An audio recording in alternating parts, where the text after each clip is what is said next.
आज हम हिंदी में सीखेंगे एक स्टोरी, सच्चा बालक।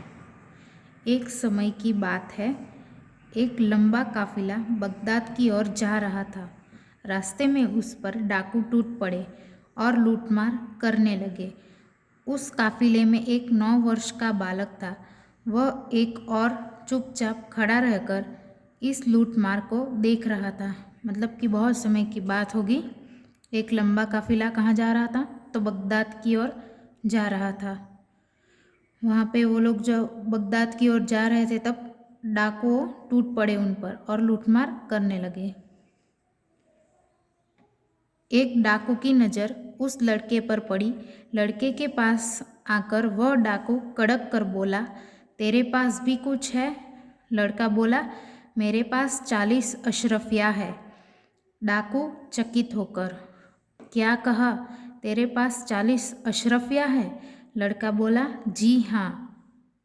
मतलब वो 9 वर्ष का जो बालक था, तो डाकू की नज़र वो 9 वर्ष के बालक पर पड़ी और उसके पास जाकर डाकू कड़क कर मतलब ज़ोर से बोला कि तेरे पास भी कुछ है? तो लड़के ने बोला उसके पास क्या था? तो 40 अशरफिया थी। डाकू को मतलब चौंक गया वो, चकित होकर यानी चौंक जाना।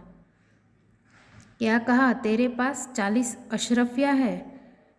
तो लड़का सच बोल दिया कि जी हाँ। डाकू लड़के का हाथ पकड़कर सरदार के पास ले गया। उसने अपने सरदार से कहा, यह लड़का अपने पास 40 अशरफिया बताता है। तो डाकू उस 9 वर्ष के बालक का हाथ पकड़कर उनके सरदार के पास ले गया। सरदार से कहा, यह लड़का अपने पास 40 अशरफिया यानी सोने के सिक्के, 40 सोने के सिक्के बताता है। सरदार लड़के से, तेरी अशरफिया कहाँ है? लड़के ने अपनी सदरी को फाड़कर उसमें छुपी अशरफिया निकाली। उन्हें सरदार के सामने रखते हुए कहा, यह देखो। मतलब वो सरदार जो था तो उसने वो लड़के को पूछा कि तेरी अशरफिया कहाँ है? तो लड़के ने अपनी सदरी यानी कि कोट को फाड़कर दिखाई, उसकी छुपी हुई अशरफिया सोने के सिक्के निकाल के दिखाए सरदार को। सरदार आश्चर्य से, लड़के, अशरफियों को इस प्रकार से रखने का उपाय तुम्हें किसने बताया? लड़का, मेरी माँ ने इन्हें सदरी के अस्तर में सी दिया था जिसे किसी को पता न चले। यानी कि सरदार को आश्चर्य हुआ कि लड़के को ऐसा सदरी के अंदर रखने का तरीका किसने बताया होगा। तो लड़के ने कहा कि मेरी माँ ने सदरी यानी कि कोट के अंदर अस्तर में सी दिया था। सरदार, तो तूने अशरफियों का पता हमें क्यों बता दिया? लड़का, मैं झूठ कैसे बोलता? मेरी माँ ने कहा था, बेटा सदैव सच बोलना, झूठ बोलना पाप है। सरदार डाकुओं से कहता था कि यह छोटा बच्चा अपनी माँ का इतना कहना मानता है कि इसे संकट में भी झूठ नहीं बोला। हम लोग बड़े होकर भी ईश्वर के बताए नेक रास्ते पर नहीं चलते और लूटमार करते रहते हैं। यानी कि लड़का वो सरदार मतलब डाकुओं से कह रहा था कि मैं झूठ कैसे बोलता। वो लड़के को झूठ बोलना अच्छा नहीं लगता था। उसकी माँ ने उसे सीख दी थी कि सदैव सच बोलना चाहिए, झूठ बोलना पाप है। सरदार डाकुओं से ऐसे कह रहा था कि यह छोटा बच्चा अपनी माँ का कहा इतना मानता है कि ऐसे संकट में भी झूठ नहीं बोला। हम लोग बड़े होकर भी ईश्वर के बताए नेक रास्ते पर नहीं चलते हैं और लूटमार करते रहते हैं। डाकुओं से ये बात कह रहा था उनका सरदार। सब डाकू सरदार, बात तो ठीक है, मतलब सब डाकू कह रहे थे सरदार को कि बात तो ठीक है। सरदार डाकुओं से कह रहा था, इनका लूटा हुआ सामान इन्हें वापस कर दो। यानी कि जो उनका सरदार था तो उसने डाकुओं से कहा कि जो वो सामान उन्होंने लूट लिया था तो उनको फिर से वापस कर दो। डाकुओं ने सब सामान वापस कर दिया और आगे कभी लूट मार न करने की प्रतिज्ञा की। मतलब डाकू और सरदार दोनों ने प्रतिज्ञा ली कि अब लूटमार नहीं करेंगे। सच बोलने वाले इस बालक का नाम अब्दुल कादिर था। बड़ा होकर यह बालक महान संत हुआ। उनकी समाधि बगदाद में है। वहाँ प्रत्येक वर्ष बड़ी संख्या में लोग दर्शन के लिए जाते हैं। जो ये सच बोलने वाला जो बालक था 9 वर्ष का, उसका नाम क्या था? तो अब्दुल कादिर था। उसकी समाधि कहाँ है? तो बगदाद में उसकी समाधि बनाई गई है। प्रत्येक वर्ष यानी कि हर साल बड़ी संख्या में लोग उसकी समाधि के दर्शन करने के लिए जाते हैं। नेक्स्ट हम समझते हैं शब्दार्थ। काफिले का शब्दार्थ क्या है?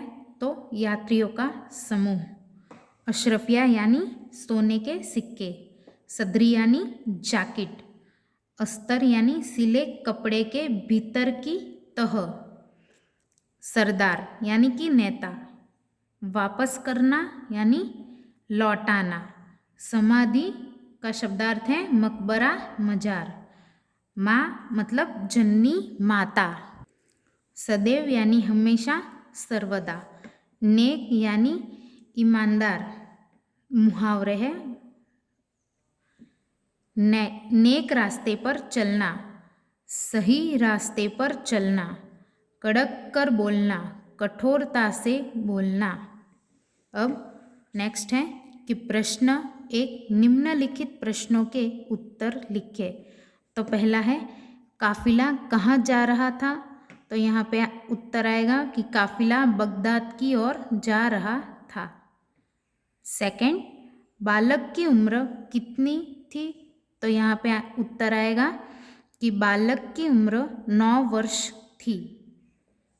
नंबर 3, लड़के के पास कितनी अशरफिया थी?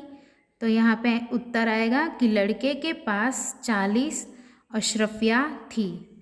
नंबर 4, लड़के ने अशरफिया कहाँ रखी थी? तो यहाँ उत्तर आएगा कि लड़के ने अशरफिया सदरी के अंदर रखी थी। नंबर 5, लड़के की माँ ने उसे क्या सीख दी थी? तो यहाँ पे उत्तर आएगा कि लड़के की माँ ने उसे झूठ बोलना गलत बात है यह सीख दी थी। नंबर 6, डाकुओं ने लड़के से क्या सीखा? तो डाकुओं ने क्या सीखा था? तो डाकुओं ने, उत्तर आएगा डाकुओं ने कभी झूठ नहीं बोलेंगे यह सीख वो लड़के के पास से ली थी। 7, सच बोलने वाले बालक कौन था? तो यहाँ पे आंसर आएगा सच बोलने वाला बालक अब्दुल कादिर था। नंबर 8, अब्दुल कादिर की समाधि कहाँ है? तो उत्तर आएगा अब्दुल कादिर की समाधि बगदाद में है। प्रश्न 2 है सही जोड़े मिलाइए। कड़क कर बोलना यानी कि कठोरता से बोलना, तो इसके साथ ज्वाइंट करना है हमें ऐसे। घुटने टेकना यानी कि हार मानना, उसके साथ ज्वाइंट कर देना है। नेक रास्ते पर चलना यानी कि सही रास्ते पर चलना। आँखों का तारा यानी कि बहुत प्यारा, तो इसके साथ हमें जोड़ देना है। कान फूंकना यानी कि कान में कहना, तो इसके साथ हमें जोड़ देना है। अब हम आगे बढ़ते हैं प्रश्न 3 की ओर। प्रश्न 3 है कोष्टक से उचित शब्द चुनकर रिक्त स्थानों की पूर्ति कीजिए। तो यहाँ पे कोष्टक दिया गया है और उसमें शब्द दिए गए हैं। तो पहली रिक्त स्थान में हम पूर्ति करेंगे। तो पहला है रास्ते में डैश पर डाकू टूट पड़े। तो किसके ऊपर डाकू टूट पड़े थे? तो काफिले पर। तो यहाँ जो ब्लैंक है वहाँ पे आएगा काफिले। नंबर 2, लड़के ने अपनी डैश फाड़ डाली, यानी कि उसने क्या फाड़ दिया था, तो सदरी। तो यहाँ आएगा सदरी। नंबर 3, हम लोग बड़े होकर भी ईश्वर के बताए डैश रास्ते पर नहीं चलते। तो यहाँ जो ब्लैंक है वहाँ आएगा नेक। नंबर 4, सच बोलने वाले बालक का नाम डैश था। तो उसका नाम क्या था, अब्दुल कादिर। तो यहाँ पे आएगा अब्दुल कादिर था। ओके, अब हम आगे बढ़ते हैं। प्रश्न 4, शब्द समूह के लिए एक शब्द लिखिए। तो यहाँ पहला क्या है, यात्रियों का समूह, यानी कि उसका आंसर आएगा काफिला। लूटना और मारना, तो ये कौन काम करता है, तो यहाँ पर आंसर आएगा लुटेरे। सोने का सिक्का, यानी कि यहाँ पे अशरफिया। ओके।